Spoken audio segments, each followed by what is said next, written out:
Tonight, death toll in Kintampo Dawn motor accident rises to 31, all bent beyond recognition, including 2 children who have just been identified. Authorities are already talking about a mass burial for the victims. We will have no option left to us than to, visit what happened, unfortunately, last year. Mass burial. It's quite unfortunate. Quite unfortunate.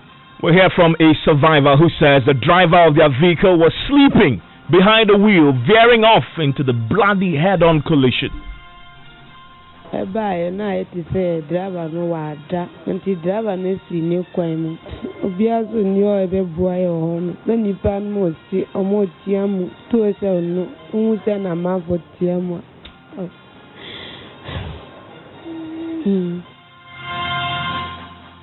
This is Top Story with Evans Mensah. And Top Story is always brought to you by Bond Savings and Loans. Your success, our passion. Also brought to you by Gassim Cement, the Nation Builder, and Vodafone. The future is exciting, ready. It is yet another bloody mass fatality motor accident on the Kintampo Road. There has once more left more than 30 people dead. Their bodies burnt beyond recognition. Just a year ago, another accident. This time, same March. More than 60 people died on that same stretch. Again, tragically, many of those who perished then were burnt beyond recognition. In the end, authorities dug a mass grave and buried the poor souls because their own families could simply not identify the bodies of their loved ones. A year on, another accident and yet another talk of mass burial. Now, listen to the municipal chief executive of the area, Michael Sarkodie Bafo, recounting why they may have to simply once again, a year on, same March, do another mass burial. Don't have any option except to maybe find out from the medical people if they have a way by which we can decipher one body from the other. Otherwise, we will have no option left to us than to, visit what happened, unfortunately, last year. Mass burial. It's quite unfortunate. Quite unfortunate. We will have to work together. All the agencies. Does such situation bring burden on you as municipal, as district? Seriously, this, as you have seen, occurred within my jurisdiction, and so I have a responsibility to ensure that the bodies are kept well, pending preparation for whatever form of burial that we have to undertake, whether mass or whatever. We also have some legal issues involved here. We don't want to do things and later on family members of the deceased will come with lawsuits and all that. That why did you do ABC? So I want to take you now back to the scene of this latest accident, and you probably would have seen the footage make rounds on social media. The 2 vehicles were just in a blaze, a ball of flame burning with the people in it.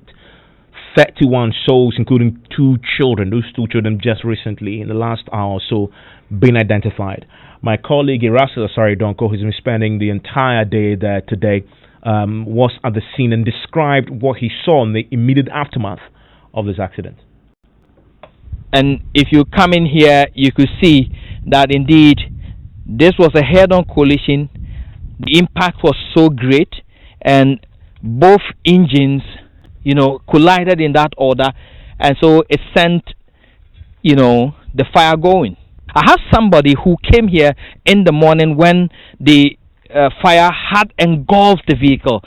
Can you come in here? And he's the assembly member for which area is that? Dawa Electra area. Dawa Electra area, which is just before Kintampo. When you came here in the morning, what did you see when the vehicle was in flames? Bahar ebedru hano pano na jadam vehicle. Ohwe kurampo ajane di kanso eye utombas ni before ansana to 207. So he's telling me that when he came here, they had fire had engulfed the two vehicles, so it was burning, and he thinks that the fire had engulfed the U-turn bus first before it came here. Why do you say so? Say, Osha, me find say na ade yesiye ni nyina no eye U-turn bus no say ho problem ne den efiri aha so wo hwe sin na according to eye omo survive ye ni bia na omo wakam no omo kire say eye omo driver no na omo ne free ne kwan mu eba be pim eye 207 na ko fast away in the buy no. So what he's saying is that according to the survivors he spoke to, it was the U-turn bus on which they were traveling that veered off its road and caused the accident. But tell me, when you came, were people still alive in the vehicle? Okay, buy na binimu wo mu de ba wo hwa ade ne di kan see ne de wo hwa my colleague assembly member ba ko ono no over the next town from Dawadawa to Kawampe. Ono de o timi beduru one term ansa na o send signal ma me so me yeden me ba honorable Matthias aha obo modern panti sate ma ye ba ye no ono de duru ha jami ansa na me yeden me ba nti ono di kan be piba me ba ye na nipa wo ma o mo yeden o mo sun na o mo tiatia awurade kyese nso enya ade a obi abetima yeden aben o viseja to kanum aka na yeden ehye. Where were the people who were screaming? Where were they? Vehicle no sha mo amro mo do so pa wo mo ye eye we no 207 no ha 207 ne de ba kokura ni wa survival ye omunyina wu ye. So what he's saying is that when they came in here, people were still trapped inside the vehicle. And they were screaming. Some of them were screaming, "God help us! God help us!" They were in there. I didn't think I'm going to me. Okay, no beer or pepper, or beer or willing saying, "Kayabe boamo." Nanso, Sabio, Susumpe, Nanso Honame Mre. Just always jar, Shina, and Yadia Obetimia, Obetimia Ben Betimia Ben. If you say, Nankasana no Musu or Motiatim Nareho, is for so buy and on that say. So what he's saying is that they could not help them because of the raging inferno. The fire was so strong that they couldn't get close to the vehicle. It was later that the fire service team came. By the time they came, all of them were dead. So yes, that is what the Rastas found at the scene. He followed up, as you can imagine, just 6 people survived this, and the ambulance service managed to rescue them. They were taken to hospital. Thankfully, all of them have been discharged, with the exception of one woman who is also pregnant, we understand. The Rastas caught up with her. We are now beginning to learn a bit more about the circumstances that led to this gruesome, fatal accident. This particular survivor, who was in the vehicle but survived, narrates how the driver of their vehicle appeared to be sleeping just before the accident. In fact, she narrates that the driver of their vehicle veered off his lane into the oncoming lane, leading to this head-on collision. Listen. Mami, what you saying? Now what the bus in the moody? The bus, you turn bus. So she said she was in the U-turn bus. At the end, see before say car and be accident. No, dear now whom. Tama car and be accident. Na me ti driver ne seat me sanso. Nti me kita akwada. Na boy bi so temi ntia na eboa me na akwada no. Akwada no wadi mfie say. Oh, what your fear? Nti tama akwada no die na boy na ji na amam. Nti tama jana to car no. Na miendaye nso se na akwara no mintumi mpaja no se na hit wom no mantumi ma yesa mantumi boy na okita akwara no akam akwara no so akam. So she's telling me that she was seated on the same lane with the driver, and when the accident occurred she was holding a baby, a 12-year-old boy, but at the time when the crash occurred, a 12-year-old girl, she couldn't pick the girl because the flames were so intense, the heat was so much, she couldn't pick the girl. And then the guy who was helping her in the car with the baby, the guy is also dead, and so she couldn't do anything. Emra, before the accident in the Bisino, Uhu near course. I try. Then accident nearby. A buy na it is a driver no wada. Until driver no free new crime. Until 207 no, I had to say over fa ngura kwen. Ona bas no amwasia. Until time I see no horse obe musi nipa doors of because bin mu da say window na no sa. Nka ye doors a ebetumi ayi bebre so ye doors. Pimsa no. Diana yo den to ko to hin Diana yo. Na get na woman nim no. Ano na tumi apai glass no nti glass ni chan ho na ye nyina ya huru ato form. Nti eto form ye no. Cat bebre si ye jina omo anjina. Obiazo ni o ebe bua ye ho no. Sata na nipa na eshi. Na nipa no si omo tiamu 207 no unse na mavo tiamu.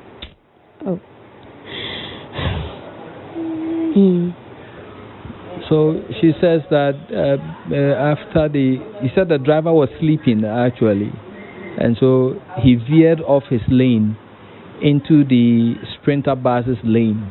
The Sprinter bus tried to swerve into the bush, but that is where the bus was also headed. So it was a head-on collision. After the collision, he said many of them were lying by the windows. It was one girl who was able to crack open one of the windows, and so that is where they passed through to come out of the vehicle. But I asked her what was happening in the vehicle. She said it was burning, and the people in the Sprinter bus were crying for help. Sisi onyem. Pachan. Akolani okay. Pachan. Makoyi photo mo so ya okay. Say na ofili sisi. Me feel she me kono na ye me ya. Na ya me cha akoda na ewu no nya me bazusu. Me ko me papa no ho na mo de ama me ti me pe akoda me wo ye me mba no ina mo ye mbemma. Ana me ti me pe akoda oba kita na mo de ama. So I asked her, she said she is pregnant now. They've conducted some tests. They say the baby is okay. She's, however, worried about the girl, the 12-year-old girl who is demised now. She said it's not her real child. It was somebody's child she was helping to. Yes, child who she was helping to take care of. They've given this child to her just recently. She was just transporting her 12-year-old and died in this particular accident. Erastus, sorry, Donko, is with me on the telephone line from Kentampo. Erastus, you've been to the hospital. Can you give us an update on? We know there were some survivors. We understand that all of them have now been discharged. Exactly, all of them have been discharged, with the exception of this lady I spoke with, the pregnant lady, but she's well now after some diagnosis. The doctor said the baby is fine. She herself is okay. So it's possible she will be discharged too. Okay. And what more are we learning tonight about this particular accident scene, and what more? The vehicles are still there. Have they been removed? What are you've also been having a conversation with other drivers who apply the particular route. We know this place is notorious for such gruesome accidents. What have they been sharing with you? Well, so at the accident scene as we speak, the two vehicles are still there in that collision state, hugging each other in that embrace. You have some clothes and other personal effects, and even the vegetables bent in the vehicle still in there. We have some remains on the floor. I saw, the bent skulls of some of the survivors and some of the brain in on the ground as well. So that's the scene as you see it. You can see the tire marks, the screeching marks from the U-turn bars at the veer of this lane. So clearly you could see who was getting into which lane right there on the ground. As we speak, the drivers are talking about accidents prone on that particular stretch. They give the causes as fatigue. That drivers on that stretch drive long hours. They do not sleep even when they are tired. And overspeeding as well. This is a very smooth stretch. You can see miles ahead. And so it gives the drivers the confidence to overspeed, and in the night you have drivers who are tired still driving. That's the major cost they tell me about.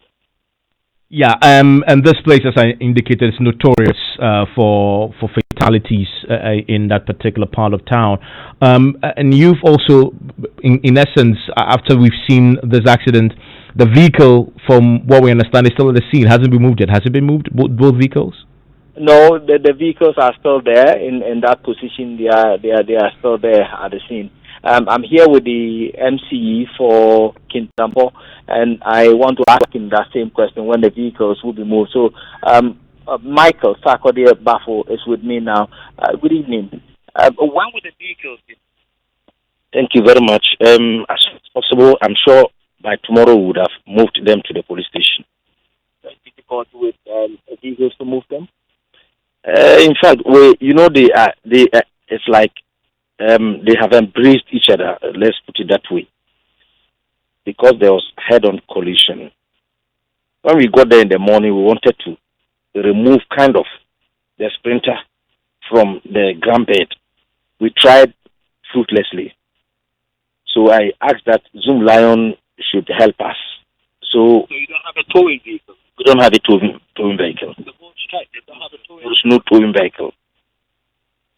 What about families who are coming in at this particular moment to look at how they can identify the bodies? The bodies are bent beyond recognition. Any plans to help families identify them? Yes, families, some of the diseased families are coming, like you know.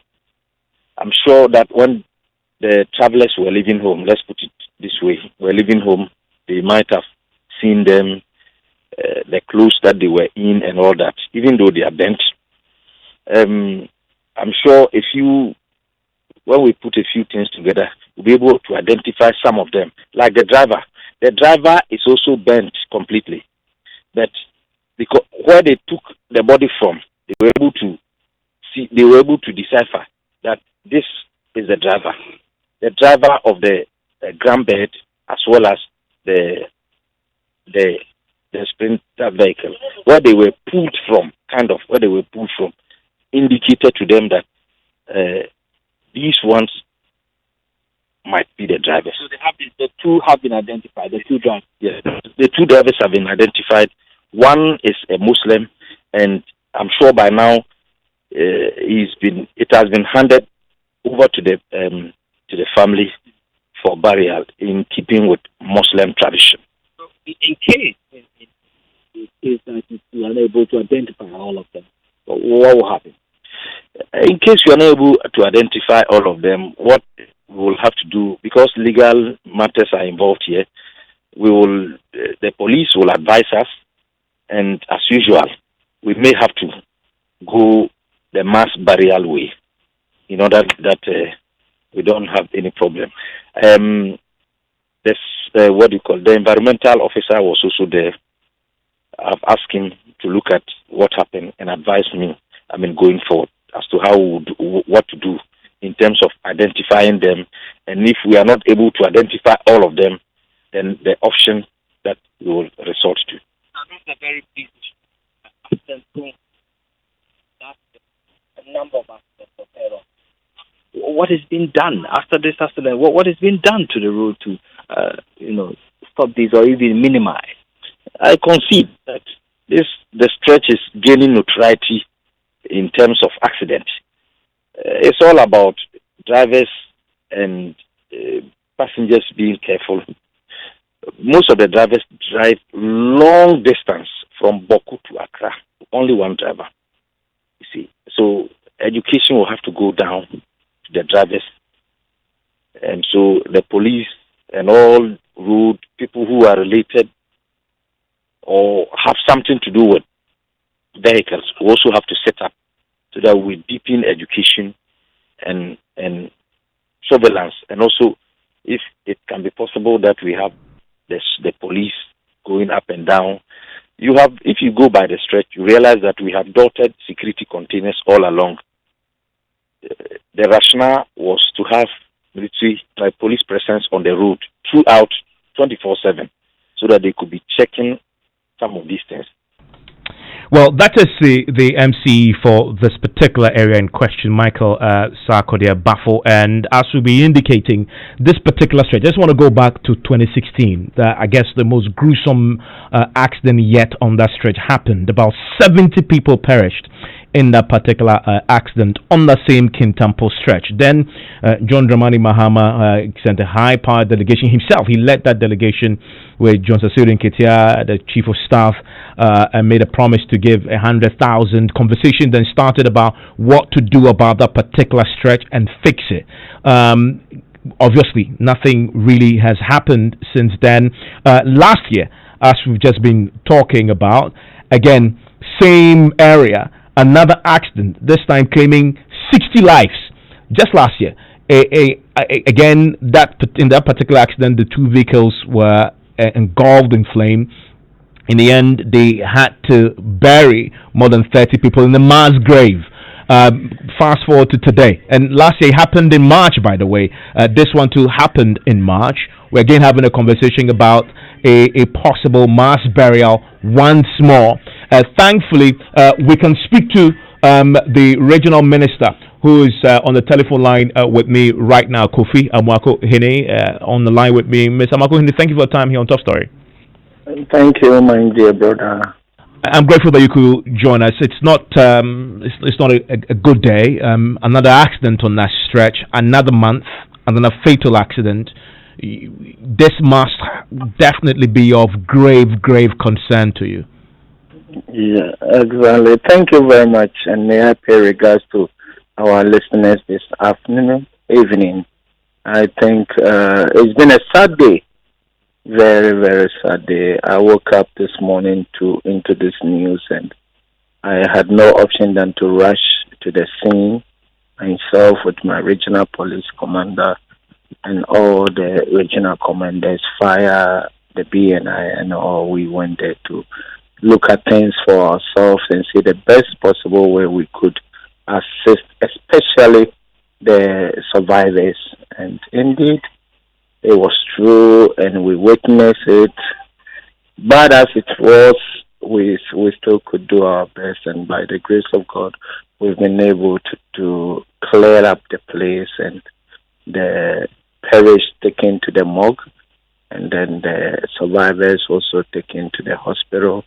And God willing, most of them will be discharged by tomorrow. In fact, the principal superintendent made it known to us that were all in stable condition from the afternoon that I left there, and my check still indicates that even the one that was pregnant survived. So we got 6 out of 35, and 29 was perished.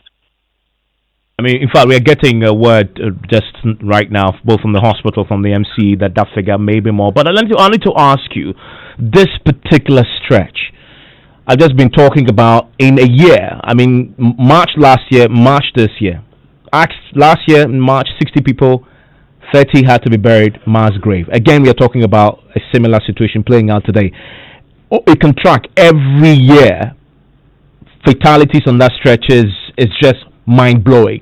What is it, Mr. Kofi Amwako Hene, beyond visiting the crime scene, beyond visiting the scene of the accident, what is it that you're doing as a regional minister, knowing how terrible that stretch has become when it comes to accidents, to try and fix it?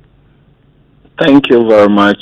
What I think personally we have to do is to get the road safety people, because they have a program that educates the drivers, and I'm going to put in a paper for recommendation, because you see, it happens in our region, but the travelers, most of them do not come from the region, but it is associated to Kintampo also, because from Techiman to the end of the region, that is Bupe, it's a very long stretch.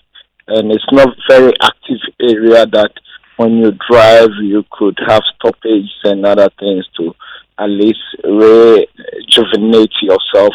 So I think we need rather to educate them, because when this particular accident occurred, I, per my judgment, even though I'm not an engineer, could attribute to the fact that it's one of the most, and it's the nicest road that we have. We're hearing from one of the survivors that the driver in their vehicle appeared to be sleeping. So we get that. We get the education. And I must put to you that ministers before you, presidents before you, have visited the scene in the case of mass fatalities, have said the same thing.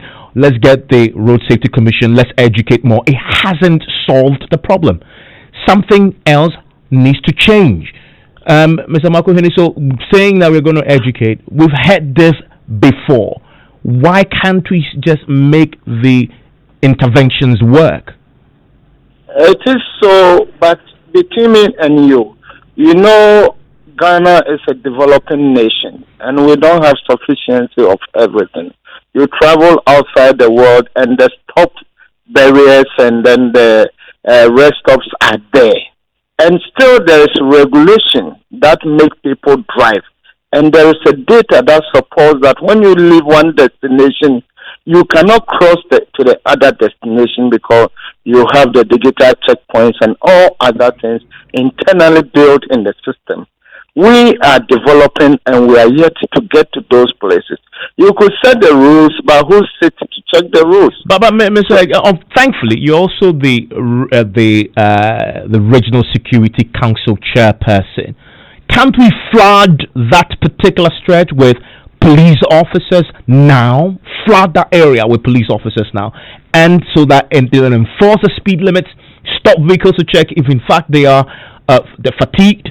Insist on these things, something that you can do now. Exactly the point. This has brought to the national engagement that we all brainstorm an immediate solution to the issue. Because, my brother, you have a driver, and you know, excuse my language, the driving profession in this part of the world, contextually, doesn't attract so much people who, quote unquote, may have so much higher IQ. You understand? You see our drivers who apply on our road, commercial drivers who have people life in their hands, and you see some of the activities that is being played. So sometimes the checks and balances in a shorter term, maybe we need to engage in national debate so that we can brainstorm things that you are proposing now and look at the possible way we can get that on the ground to save the perished soul. But in the long term, I believe we have to look beyond the short term and look at the way forward, like the educating the masses with the free SHS and all those things. I believe in the next 5 years we should I get the driving, yes, the group. You understand? I get the so next 5 years. And engage in national debate. I get the debating, I get the national brainstorming, but lives are being lost on a daily basis in huge numbers. What can we do tonight? That particular area, I just suggested one to you that can be done as a regional security chairperson. Can't we flood? How many police officers will it take to enforce the rules we have on our driving books already? Yes, it is true. But sometimes if you don't apply the measures well, it also becomes a stumbling block for the people. But you're simply enforcing the law. I mean, 60 people dying, 30 burnt to ashes in a year, in March. It's not acceptable.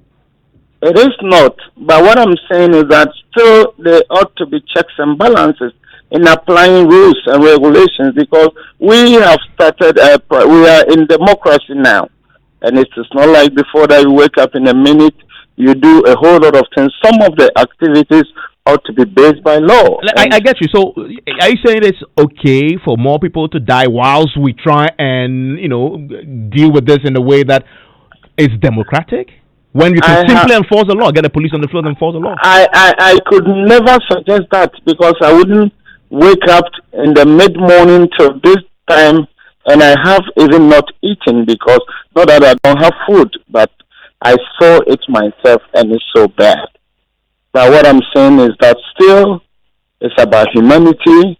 Still we need to make sure the right laws are enforced so that we can engage in the discussion that we are doing now and find solutions.